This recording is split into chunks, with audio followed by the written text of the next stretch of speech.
Nabundol na, kinatay pa ang isang aso sa Kawayan, Negros Occidental.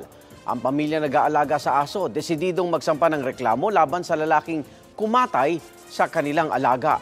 Saksi, si Adrian Prietos ng GMA Regional TV 1 Western Visayas. Minahal at itinuring na bahagi ng pamilya ang asong si Xavier.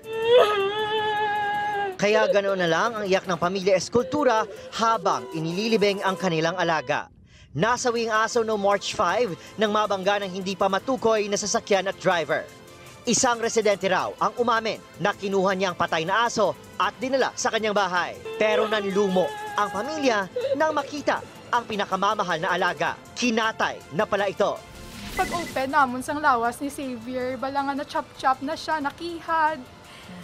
Sakit-sakit sa amon. Kay ang iban din sila ka-inchindis, ang ginabatsyag namon kay para sila ido lang na si Xavier namon. Pero sa amon, langga gina siya biya namon. Tayon pagkita namon siya na panitan, kabaho na. Hindi muna pinangalanan ng mga otoridad ang lalaking kumatay sa aso habang nagpapatuloy pa ang hearing kaugnay nito sa barangay. Possibly tanigin na na lang, inlubong na lang para at least wala kita kabalo kung ang may rabies pala itong ito o kung wala. Nilay kita ng Animal Welfare Act. Ito, may kapanagiya. So it's on the rightful owner to decision especially sa paghatag sa respect man sa ito. Porsigido naman ang pamilya na magsampa ng kaso laban sa lalaki. Para sa GMA Regional TV 1 Western Visayas at GMA Integrated News, Adrian Prietos ang inyong saksi.